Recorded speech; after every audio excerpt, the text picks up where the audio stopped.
Hello everyone and thanks for stopping by my channel. I am Surge T. In this video I will be doing my review and rundown and talking about Monday Night Raw. A very good episode, so let's get into it. Bron Breaker and Ilya Dragunov arrive, as well as Io Sky and Lyra Valkyria, as these men and women set to do battle tonight. But to open the show is Drew McIntyre, who heads to his home country in Scotland for Clash at the Castle. Actually, he's going to be in his hometown in Scotland. Now,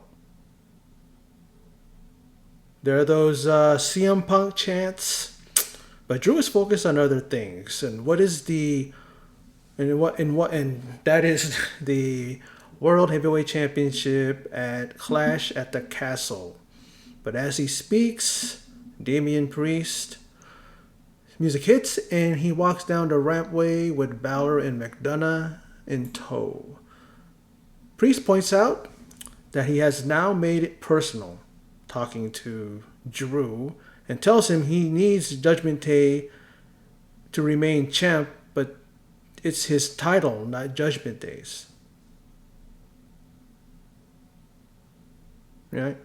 Did that come out right? I mean, he came out there to let Drew know that Judgment Day is not needed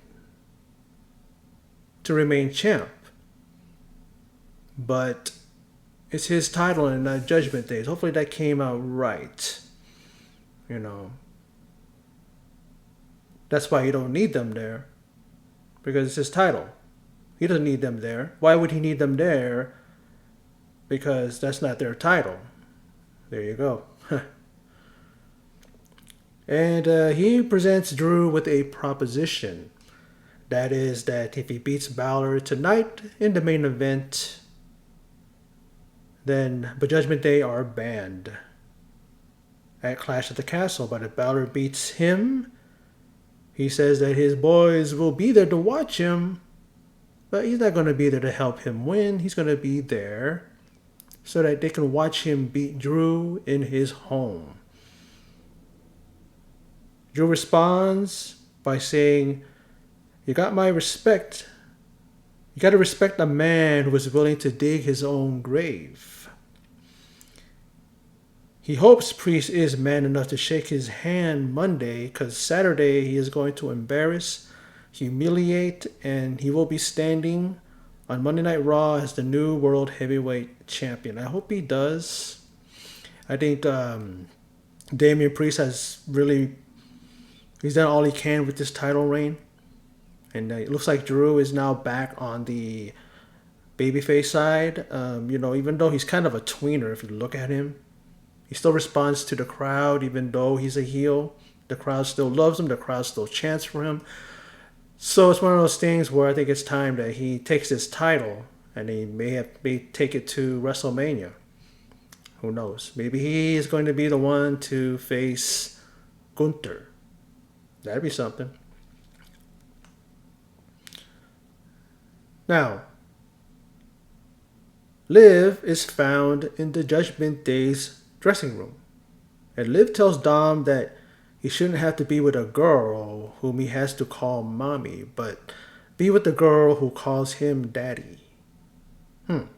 Doesn't Rhea call Dom Poppy? Oh no, wait, she says Latino heat. Come to think of it.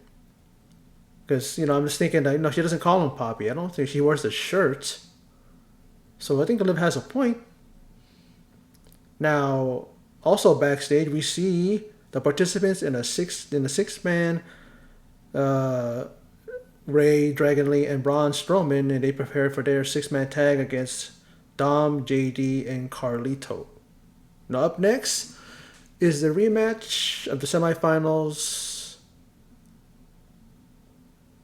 as the unhinged Io Sky. She's looking to take out the woman who eliminated her from the Queen of the Ring tournament, that is Lyra Valkyria. And next Monday, we find out that on Raw, qualifying matches for the Money in the Bank start, and Lyra looks to begin her journey to eventually become Miss Money in the Bank. And this match I saw Io just dominate and keep Lyra on her toes, but Valkyria showed why she dominated all of Damage Control en route to her making it to the finals of the Queen of the Ring. But I'm loving how Io is so ruthless in her attack.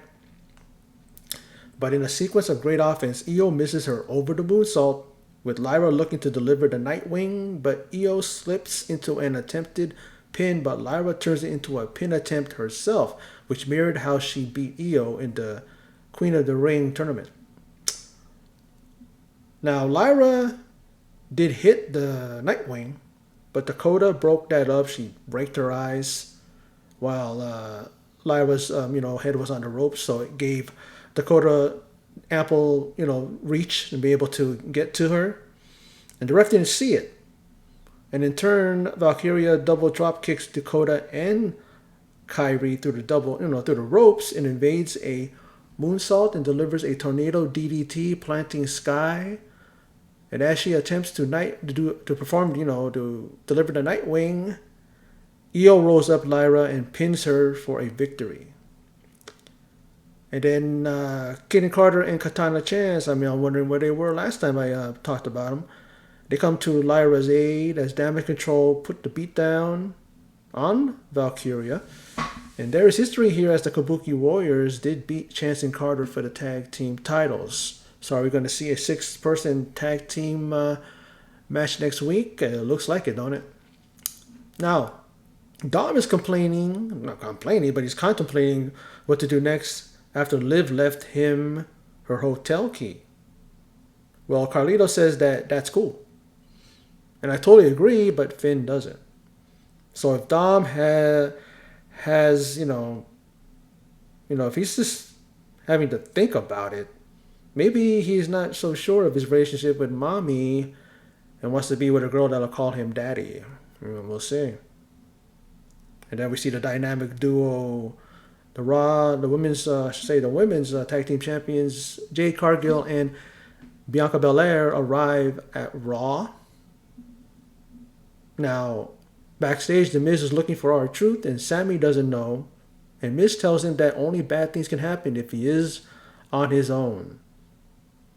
Sammy apologizes to Maxine, just after The Miz leaves. He's continuing to look for R-Truth. Sammy apologizes to Maxine and Tozawa and repeats to them that they don't need to put up with any of it. What they're doing, what they're going through in regards to Chad Gable. Then Otis tells Sammy that he lost it. Pretty much telling him that he didn't mean to do what he did last week. And that's why, he performed the World's Strongest Slam on Sami Zayn, putting him out. We see some conflict in the Alphas, but they still put up with Gable. But Otis talks of having it all. He's Peach, Mandy Rose, his boy Tucker, when they were the Heavy Machinery, and the Money in the Bank briefcase. But when he lost it all, Gable was there. He's saying they're family. He considers Tozawa brother, Chad Gable brother, and Maxine is a little sister. But Sammy wants Otis to realize how special he is, and that we, the WWE Universe, see that. But will he ever see that? Now, the Judgment Day are set for a 6-man tag action with the LWO. And we see Ludwig Kaiser talks about pretty much saying that he's going to eliminate those who dare step up to him. He talks about Giovanni Vinci and even Sheamus, and declares that he will be Mr. Money in the Bank. Let's see how he fares in the qualifying matches next week. But Braun Strowman joins LWO and has a score to settle after last week's dismantling at the hands and chair of Judgment Day. And then the graphic shows WWE Speed. Says it's when it's on and all that stuff. And it was reported that Andrade is the new Speed champ. Does that mean El Idolo is now on the back burner of creative or anything of significance on the main roster? It isn't even mentioned or shown on the roster, not him being a champion, but the championship itself. Ricochet was the inaugural champ, and he didn't even wear it on Raw. Where tonight he was actually reported it was reported that he's going to make his last appearance and he's going to let his current contract expire and leave WWE. Big news. However, Samantha Irvin's contract is separate and won't affect her going forward, so I guess she's going to stay. There's people saying that she's going to leave as well. Don't know why. Her career is here in WWE. She's got that momentum going. Everybody loves her. Oh, there's some guys that want to be different and say that she sucks. I don't understand why you would say that. She does not suck. Now, Dom and Liv, they have another tense moment. I mean, she's on the ring apron, right? And then Zelina Vega, I didn't know who it was at first, but Zelina Vega knocks her off of the apron, and she lands on Dom, and then they end up on the ground. Liv is on top of them, and then she gets pulled off by Zelina Vega, and then they're pulled apart, and they're going at it. I don't think that this is going to lead to Zelina Vega with a world title shot. She's just now a valet now. Even though I do enjoy seeing her in the ring, but that's just not her thing. That's not her gig in WWE right now. But anyway, this match ends with a victory by Strowman as he delivers a running power slam, I should say. And with Lee on his shoulder, he sends Dragon Lee coming down with a splash and a pinfall victory over Carlito. That's the one that got pinned, and I'm glad that happened because Dragon Lee has a little score to settle with Carlito himself. Carlito was the one that took him out before WrestleMania, so Dragon Lee, or was that beforehand? But he took him out, so he got his little payback. Dragunov, he's going to be facing a familiar foe from NXT in the form of Bron Breaker, and it is revisited on Raw tonight that he looks to break Bron Breaker. Ricochet has a talk with Ilya and gives him a pep talk and a possible rematch between them. That's what Ilya said, but maybe this was before it was known that he was going to be leaving. Because like I said, it's reported that this is his last appearance, so perhaps not. And backstage, Io's losing it. She's unhinged. She's not listening to Dakota. Dakota is trying to get her attention. And then I just thought to myself, did Io scream out, "Damage Control has to die"? And again, I'm just saying she is unhinged. Even though she won tonight. But I guess it's not enough. I'm wondering if is that what she said. Maybe she's just tired of the whole thing. It was Bayley that created it. Don't think she wants to have anything to do with Bayley anymore either. Perhaps her championship, but then again it's not because they're on a different brand, but you know what I'm trying to say. Now, Sami Zayn is in action against Otis from the Alpha Academy. But of course he has to cut a promo first, and it's probably more of what he said in previous weeks. Was I right? Well, he proclaims he will beat Gable and end it all once and for all. But Gable comes out with the Academy in tow as the "You Suck" chants are heard. He blames Sami as being the real manipulator and claims he and the Alpha Academy are good, and he will beat Zayn for the IC title at Clash at the Castle. Zayn points out that the Academy ain't happy. He's telling him, "Look behind you, look at these guys. They're not happy." And then we hear Otis chants from the crowd. But will the Academy ever listen to reason? But man, this version of Gable is great. He is truly a hateable heel that you just love to hate. And he claims he will unleash the Otis that doesn't feel bad about anything, that does what he says and obeys. The most brutal and ruthless Otis you will ever see. And that's what we see. Gable was, barking orders during this match, and the 300-pounder plus pounder obliges. But then when he's on a roll, you see Gable jump on the apron. Not Gable jump on the apron, but he's like having Otis's undivided attention. He's yelling stuff to him. "You gotta do it like this. Do it like this." He's doing it like you're telling him to. And then what happens, right? A quick haluva kick in the corner. Kick connects on Otis. And this is as, like I said, Gable's just dressing Otis down. And it results in the IC champ picking up the victory. And afterwards, Gable slaps Otis again, does it twice. And again and again. 2 times. But then he takes his aggression out on Zayn, does Otis. You're thinking that he would finally wise up, but he doesn't. He takes him out, but then he looks to do the same to Gable. He has Gable, cowering in the corner, but leaves the ring as he is conflicted, does Otis.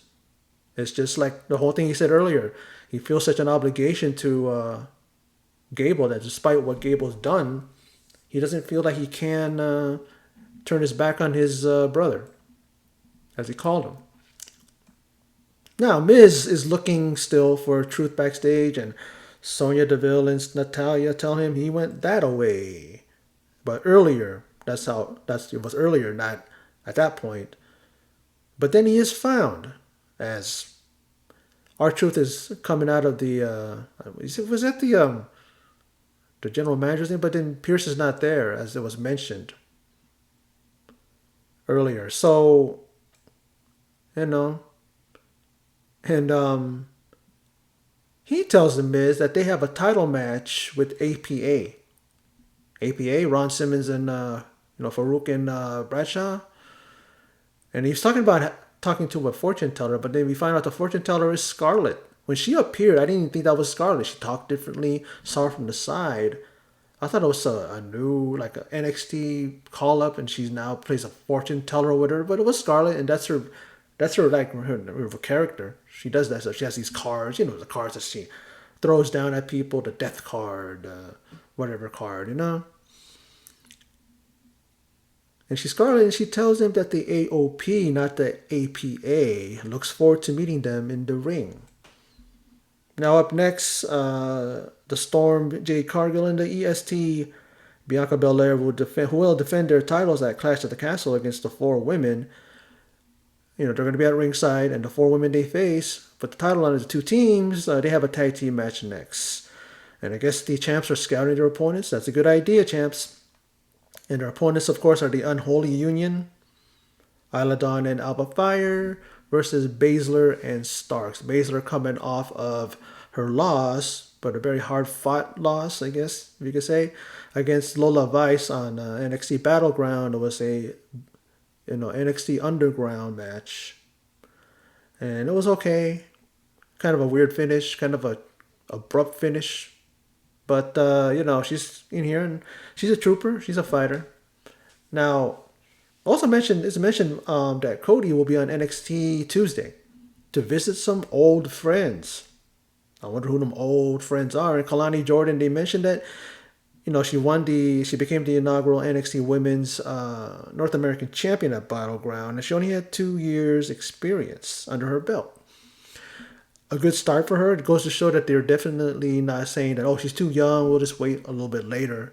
They're like going, okay, we're going to give it to her now. So apparently she has impressed Shawn Michaels and maybe even Triple H and the NXT brass up here. If they're looking at her going, she's someone that we can definitely see as a future world champion. But right now she's got the mid-card title because there's so many, because the women's division in NXT is so deep that they had to come up with this championship, and good on them, because now more women will have something to do rather than just sit around and wait for their shot.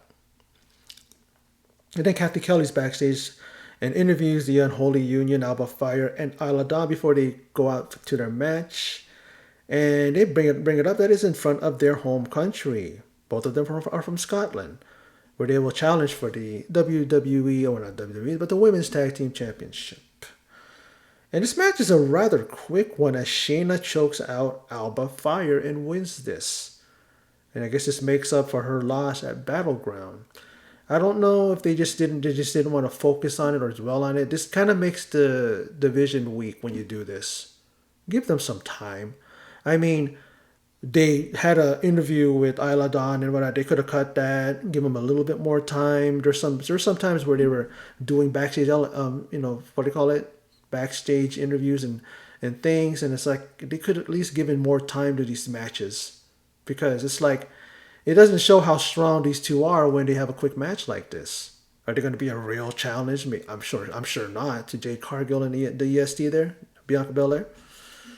But it is what it is, and they gave Shayna back her victory, because they gave her a victory because she lost that Battleground. So I guess this can only be good, I guess. Now, Breaker versus Dragunov is up next, and Intensity is Bron Breaker's middle name. That's an understatement. Now, I'm expecting some big time physicality from these two men. I mean, these men are two of the three, as it's mentioned, two of the three men to have beaten Gunther. Bron Breaker defended his title on NXT against Gunther, beat them there. You know, back to the whole NXT UK days, Ilya Dragunov beat Gunther for the NXT UK Championship. Thank you. Another one bites the dust. And that bug was bothering me earlier. Oh, I love it when that bugs be bothering you. You kind of push them out of your face, and they end up going into the bug zapper. Good. Now, where was I? Ilya Dragunov, beat Gunther for the NXT UK Championship. And third man, of course, was Sammy, beating him, Gunther, at WrestleMania for the Intercontinental title. Now, this is what I'm talking about. They had a rivalry in NXT. Now the rivalry is revisited on the main roster, and we may see them main event WrestleMania for the World or WWE Championship. We'll see. And that's how it's done, folks. You got a slow build of two individuals. You see how it goes, and they revisit it later. Don't just put two men in there and have no future plan for them. That's why you talk about in the past where, people go, wonder, it's like you put two people in the ring, right? And then you see them and put on a good match. And then you know that the WWE, the higher ups there, the officials there look at that and go, you know what, we can use these guys later on in a rivalry, in a feud, because they're doing so good here. This is how you do it. Starts off at the lower level there with the NXT, and then you go to the main roster, and then the big show, WrestleMania. We'll see if they end up having that or doing that, and who knows? We'll see. But physicality is how this started, and though Dragunov established his dominance at the outset, Breaker stopped all that by stopping his opponent's momentum, and he just throws him into the steps aside, throws him into the middle ropes. Dragunov pretty much clotheslined himself on the second ropes there. And man, I have to ask someone, seriously, why is it that every time WWE comes back from a break, the heels are always in control of this match? I think a lot of the matches that I've been watching this week, or in the past few weeks, but it's always like that. Once in a while, there's the babyface is in control, but that's almost like is that a thing? Someone tell me. You see, the reason why then people look at that and go, wow, that's something that, why would you notice something like that? That's kind of like, from left field there. But it's like, you see folks, I notice things that no one seems to notice. That's just how my mind works. That's why it seems like I'm complaining about things that why people will say to me, why are you complaining about that? But that's something that no one else complains about. If I don't bring it up, then it won't come to the mind of anybody out there. If you watch my videos, you'll see that sometimes I bring up stuff that maybe other people don't bring up because they're just complacent and they just want to go with the flow and go with the ride and not go, wait a minute, that doesn't make sense. Or why is that? People just look at that and go, next. Just, whatever. No, you don't do that. You have to kind of be mindful and stuff like that because it's just like there are things that just don't make sense, Or sometimes there are things that you're going, why did he do that? Or, and that's just how my mind works, like I said. And at the outset, I thought this may end in a no contest, or I thought that, but then we see a Constantine special stop Breaker, and then Dragunov nails a knee from the middle turnbuckle, and delivers two German suplexes, and going for a third.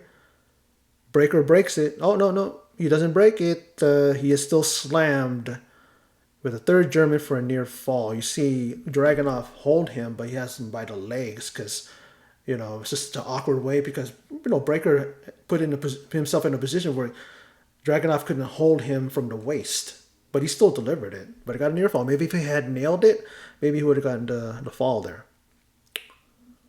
Bron is tough and even kicks out of a senton bomb by Ilya from the top turnbuckle. And then Dragunov comes off the ropes, but Bron delivers a Steiner line and looks to deliver a Steiner line. But Dragunov stops him with a knee and then follows up with not a Steiner line. He went to go hit him with a spear. And then Dragunov stops him with a knee and follows up with an H-bomb, and the crowd chants This is awesome. And actually, it was some. For once, they cheered something that made sense. Now, Ilya and Braun, they end up on the announce desk and drops, what do you call it? Braun drops Dragunov stomach first on the desk, then the barricade, and then back first into the steel post. And a sudden impact as Breaker delivers a spear, but Dragunov rolls to the outside, but Breaker connects with another spear. Now he beats the count, but Bron Breaker, with a head of steam off the rope, spears the Mad Dragon, and 1, 2, 3 gets the victory. And then Ricochet shows up and stops Breaker from doing further damage because Breaker was looking to take it to Dragunov and take him out for good. So I'm pretty sure he's tired of Dragunov at this point. Or he just doesn't want someone who's a threat to his future dominance and him taking whatever he wants on Monday Night Raw. Now, Dom was entrusted to end. He's actually entrusted to end this live problem, and the hotel key card is seemingly going from hand to hand. You see, Carlito have it. He puts it down. JD, Balor, up like that, and then it ends up in Finn's. He picks it up and puts it in his pocket. And I'm like, going, what is that about? Huh? Are we gonna see a thing where he goes to the hotel and gives her back her key card? I don't know. I mean, is that something that's gonna be like a little bit of a swerve there, a little bit of a twist there? I don't know. He's gonna try to live for himself. You might say, "Oh, well, Dom's married, so I mean, isn't Finn married in real life? Yeah, but Dom's married in real life. This is make believe, folks. They're not really gonna smash, if you know what I mean." Now, take it home, fella, says Sheamus to Drew as Drew looks to win it all at Clash at the Castle, and then Shamo is looking to win Money in the Bank as well. So a number of people have thrown their hats into the Money in the Bank. We got Sheamus here. We had Ludwig Kaiser earlier, and Jay last week, and a lot of people are looking to stake their claim because they want to be able to get that guaranteed title shot in their hands. Now, the Awesome Truth defend the tag team titles against the AOP. And then Cross again mentions Woods. This is backstage. It says that if they win tonight, it may show Xavier that he belongs in the Final Testament. Now, AOP are former NXT and Raw Tag Team Champions, so they do have a little title experience. But will they maintain their recent momentum and win the gold tonight? They won last week against New Day. Will they do it tonight? Now, Truth goes Cena and does his childhood hero's 5 moves of doom. But Kofi and Woods get involved outside, and the distraction causes one of the AOP to fall to a roll-up from behind in a short match that ends as fast as it started. So the AOP don't win the tag team titles. The momentum of the Final Testament's just a little bit halted. I don't think this is going to do anything bad for them. I think that they can definitely rebound from this because are they going to win every week? No. But they still look good. They still are. To me, it's just like I'm interested now. It's almost like Triple H is giving them maybe a little more freedom to not be scripted. I don't know what it was, but it just seems like Karrion Kross was just barking and nothing coming from it. Like he was just talking and no one cared. But people are going to be starting to care a little bit. I mean, I am. I think that they're doing really well. Now, backstage we see Ricochet. And Ricochet and Bron Breaker get into it after Breaker spears Ilya Dragunov into the equipment there, backstage. And then Ricochet, we see, is lawn darted into the production truck. And I saw it again when he replayed it. And his head, that's pavement that they're on. And his head slammed against it. Maybe his back took a lot of the, the impact. And then we see him in a brutal spot, power slammed onto the windshield of a car. And I'm thinking, is this how Ricochet is going to be sent off as he leaves WWE? We saw Samantha Irvin. She's there by his side. She's crying. We know that she is the real life fiance of Ricochet, and it was and that's and that was during the time main event time as McIntyre goes one on one with Finn Balor. As McAfee ring announces and does a decent job in the place of Samantha Irvin, like I said, she accompanied her fiance Ricochet as he was taken away by ambulance. And of course, we know that if Drew wins this, Judgment Day is banned from ringside. But if he loses, Judgment Day can be at ringside, not to help Priest, according to what Priest said. It's just so that they can see him defeat McIntyre in his home country, his hometown. But this match is physical.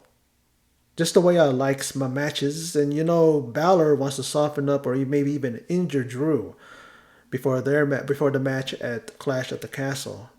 But after all the physicality and the brutality and also Judgment Day interfering, Drew comes out on top after a Claymore, connects with Balor, and builds momentum towards this Saturday's PLE. And most importantly, Judgment Day is banned from ringside. Now, the fact of the matter is, I thought to myself, the fact that this PLE is going to feature Scottish-born superstars in high-profile matches is really cool. See Piper Niven, of course, challenging Bayley for the WWE Women's Championship. You see Alba Fire and Isla Dawn challenging for the Women's Tag Team titles, and of course Drew McIntyre challenging for the World Heavyweight Championship. And I think that's cool to see that. Is any of them going to win? Maybe Drew, but I don't see,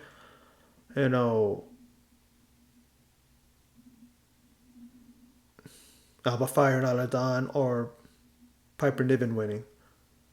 But then again, Damian Priest did win the title at WrestleMania. But the thing about it is that, like Drew said to Priest earlier, that he's a transitional champion.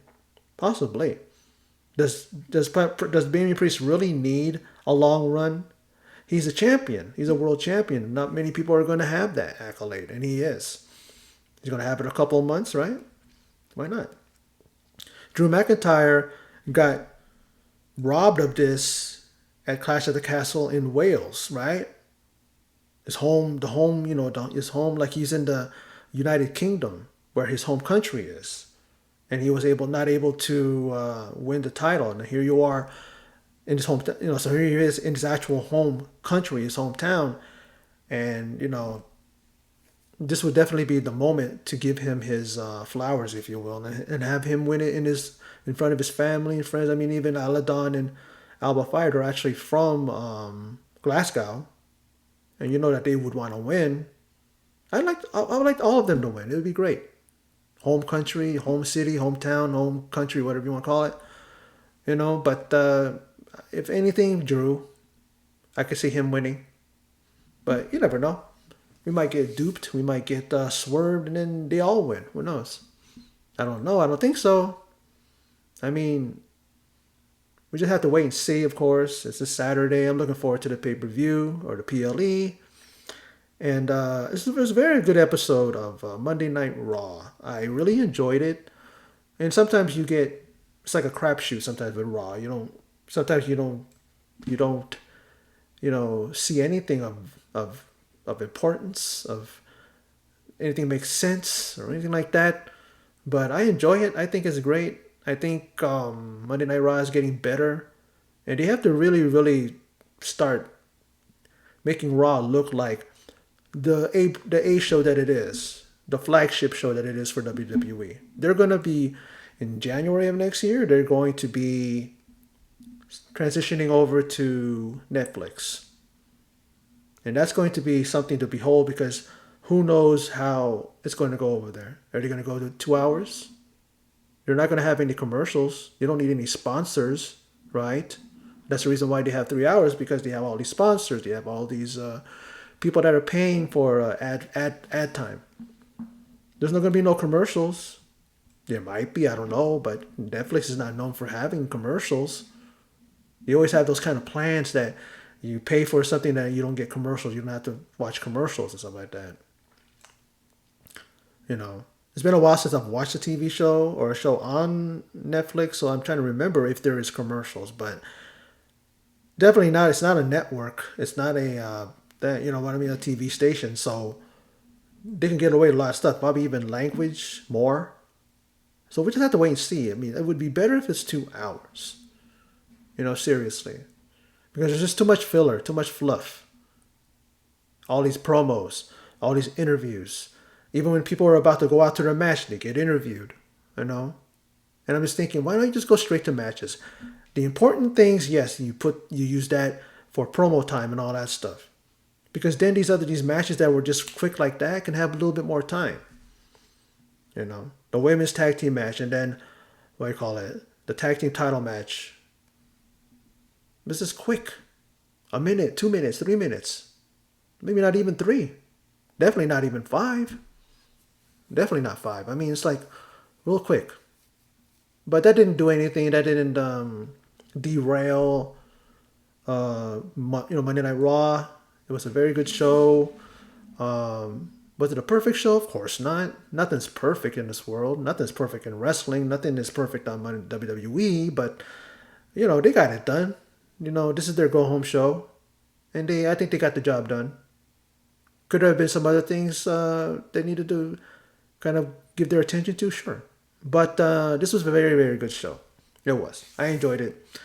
I don't know if what anybody else thinks or stuff like that. They might not have liked it. Certain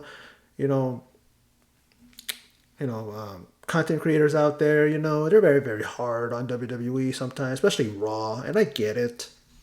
But I'm not someone that's just gonna dwell on something that if it's a coherent show and if everything was done, it made sense. I don't mind it. I'm not gonna look at small things and say that the show sucked because of it. If the show sucked to me, it's because nothing made sense. A lot of holes in the stories that they're trying to tell, or lack thereof in some places. I'm not gonna get into it. But like I said, I enjoyed Monday Night Raw, and I think that they're off to a good start. Building up to this Saturday's pay-per-view. I'm here PLE, and then after this, there's Money in the Bank. And they're going to start doing that on Monday, the qualifying matches. So that's going to be cool. I can't wait to see that and see who's going to be the qualifiers and who's going to make up the field there of competitors. And was it 6 now, or is it 8? Are they back to 8? What was it last year? I believe it was 7, I think. I'm trying to remember. Because I know it was 8 when it was 7, and then they added Austin Theory that one year, a couple years ago, right? But it's going to be fun. I hope I see Lyra in there, and hopefully Lyra will win. And then the Money in the Bank one for the men, I'm looking at Ilya Dragunov. I'm looking at him. If Gunther throws his hat in there, maybe... Gunther has his title shot at SummerSlam, so he has that. So, that we'll see how it goes. And I'm looking forward to Money in the Bank. I'm looking past Clash of the Castle already to Money in the Bank. I'm excited about Money in the Bank, but I'm not. That doesn't mean I'm not excited about Clash of the Castle. I am, but I'm thinking about after that as well, and to see what happens this Saturday on the Clash of the Castle, and see how that carries over to Money in the Bank. But anyway, that's my video. So for those of you who stopped by and checked it out, I appreciate it. Thank you very much, and thank you for your support. And until next time, take care, and I will see you in my next video.